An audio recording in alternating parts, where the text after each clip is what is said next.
패러다임 대전환이 일어나야 됩니다. 그런데 패러다임을 전환이 일어나려면 이게 쇼펜하우어가 말했다는 얘기도 있고 뭐 아니라는 얘기도 있고 누가 지어냈다는 얘기도 있는데 내가 보기에는 이 말이 내 경험상 맞는 것 같습니다. 패러다임 대전환은 무지무지하게 어렵습니다. 왜냐? 사람들이 새로운 패러다임을 처음 대할 때 무지하게 조롱합니다. 말도 안 되는 소리다. 그게 무슨 이 시대에 맞지 않는다. 그거는 말이 안 된다. 그렇게 새로운 패러다임을 대할 때 사람들은 조롱하고 비난합니다.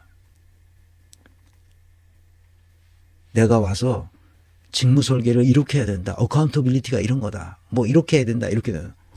아니 무슨 소리야 이게. 처음에 이렇게 조롱을 당했죠. 아, 하위직에 있던 사람들은 다 좋다 했어요. 그런데 높은 사람들은, 직위가 높은 사람들은 이건 말도 안 되는 소리다. 자기의 권력을 놔야 되니까. 자기의 지배 권한을 놔야 되니까. 놓고 싶지. 내가 어떻게 이게 아첨해가지고 여기까지 왔는데 내가 이 좋은 권한을 왜 놓겠어요? 누구나 다 평등한 세상에서 대화와 토론을 통해서 합의하고 의사결정하자 하는 이 얘기를 안 받아들이는 사람들은 하위직에 있는 사람들이었어요. 그러나 상위직에 올라가면 절대 내 가르침을 받아들이지 않죠. 좋은 말인데 그건 안 좋다. 좋은 말인데 실제로는 안 된다. 그건 이론뿐이지 실제로는 안 된다. 이런 얘기죠. 새로운 패러다임에 대해서 항상 조롱합니다. 비트코인도 블록체인도 사람들이 처음에 와서는 다 조롱했죠. 말이 되느냐? 그거는 내재 가치가 없다. 말도 안 되는 소리다. 이렇게 조롱했죠. 그러다가 두 번째 단계로 넘어갑니다. 새로운 패러다임에 대해서 강력하게 반대합니다. 내가 쓴 책에 성취의 증보형에 내가 솔직하게 얘기를 했어요. 나는 지금까지 해왔던 모든 일을 많은 사람들이 좋아하고 이것을 해야 된다고 얘기했는데 한 번도 해본 적이 없다. 실패했다. 내 삶은 실패한 삶입니다. 이렇게 말했습니다. 새로운 패러다임에 대해서 누가 강력하게 반대합니까? 가진 자들이. 기존의 구 패러다임에 의해서 자기가 뭔가 권력을 차지하고 돈을 차지하고 명예를 차지했던 사람들은 새로운 패러다임에 대해서 처음에는 조롱하다가 나중에는 강력하게 반대합니다. 왜? 이게 점점 커지거든. 이게 점점 퍼진단 말이야. 이렇게 해야 되겠다 생각이 나요. 때려잡는 겁니다. 때려잡아요. 못하게 합니다. 그게 비트코인 얘기만 나오면 문재인 정부의 장관급 인사들이 대거 나타나서 강력하게 이거 없애야 된다고 얘기했죠. 문재인 정부의 폐악질은 한두 가지가 아닙니다. 부동산에만 있지 않아요. 나는 앞으로 강대국 간에 이 크립토 패권 전쟁이 일어나리라는 것을 확신합니다. 그런데 이 새로운 패러다임에 만나서 패러다임 앞에서 이게 있으면 안 된다고 주장하는 수많은 사람들이 이제는 점점 줄어들고 있습니다. 아직도 반대하고 있죠. 우리나라는 철저하게 못하게 하는 중. 한국은행이 CBDC를 실험하려고 준비하고 있습니다. 그러니까 CBDC가 뭔지 모르시는 분이 있을 텐데 Central Bank Crypto Digital Currency, Central Bank Digital Currency CBDC입니다. 한 10만 명을 그 샘플로 모아서 그걸 가지고 활용하는 아마 실험을 다 만들어 놨으니까 이제 실험할 사람들을 모집하고 있는 것 같습니다.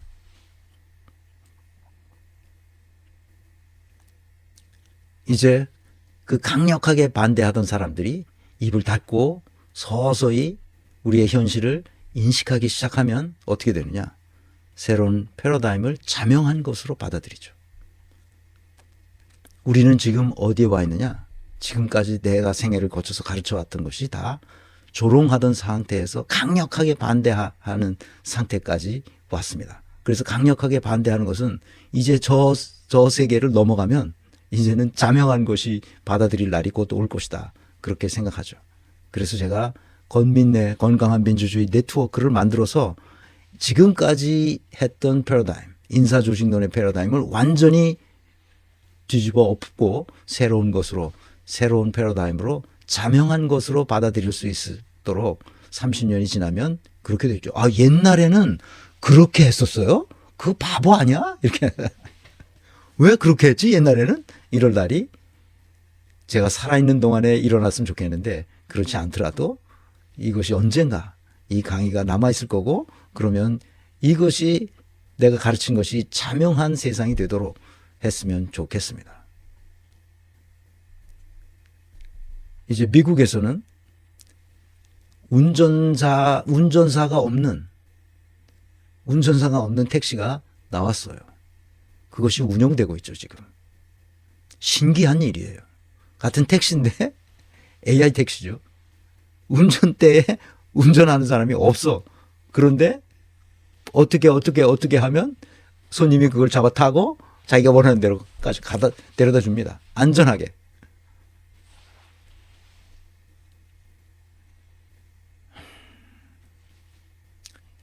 지금 우리가 겪고 있는 이 참담한 상황으로 이끈 책임은 우원식에게 있습니다.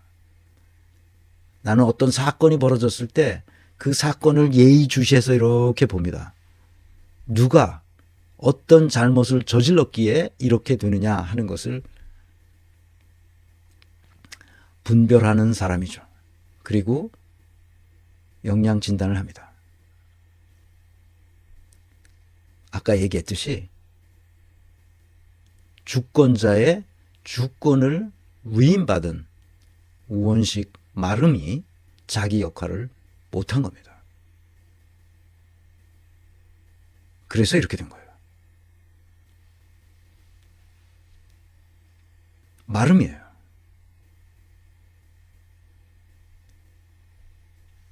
노비가 아니라 마름이란 말이에요. 이 참담한 상황의 원인 제공자는 문재인입니다. 아직도 문재인을 칭송하는 사람들이 있어요. 인격자라고.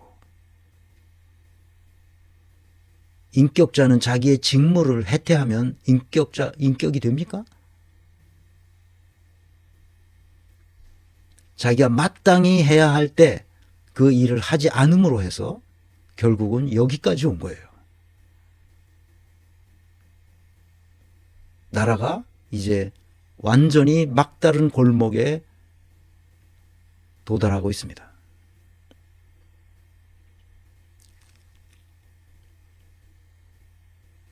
나는 어떤 사태의 직접적인 원인과 간접적인 원인과 그리고 그 원인을 제공한 사람이 누군지를 찾아내는 사람이에요.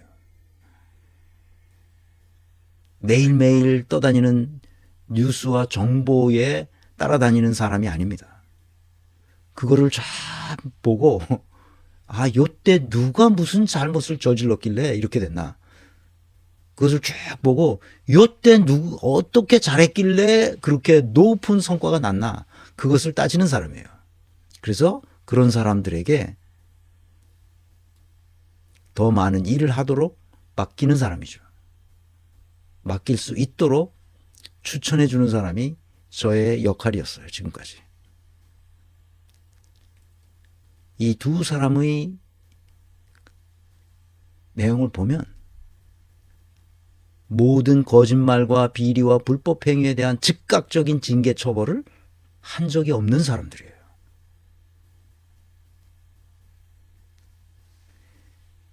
지연된 정의는 정의가 아니듯이 지연된 처벌은 처벌이 아닙니다.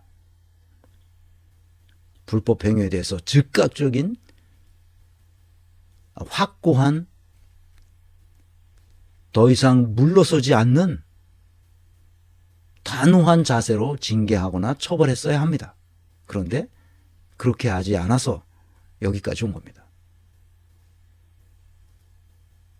그래서 나는 문재인을 조심해야 되고, 문재인이야 이제 더 역할이 없으니까 조심하나 마나 여러분이 문재인에 대해서 다시 생각하기를 내가 간절히 축구합니다. 이 사람은 역사의 죄인입니다. 그리고 앞으로 역할을 더 할 사람인 우원식을 조심해야 합니다. 이 사람은 자신이 맡은 역할이, 자신이 맡은 어카운터빌리티가, 자신에게 주어진 국회의장이란 직무를 어떤 방식으로 수행하는지를 잘 봐야 됩니다. 굉장히 조심하지 않으면 어떤 일이 벌어질지 모릅니다. 국민이 맡겨준 위임된 권한을 가지고 자신이 해야 할 일을 방기했어요. 문재인과 똑같은 인물입니다. 그래서 내가 우원식을 친문 인사라고 말하는 겁니다. 지금 초선 의원들이 국회의장님 본회의를 열어주세요 하고 애걸복걸하고 있습니다. 3월에는 본 회기가 아마 끝나는 모양이에요. 이제 끝났죠. 3월이 지났으니. 그러면 4월 달엔 임시회의를 열어줘야 되는데 임시회의를 열어주세요 하고 지금 빌고 있습니다.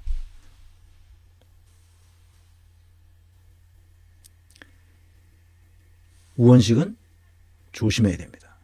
그동안 해왔던 일을 내가 쭉 찾아봤어요.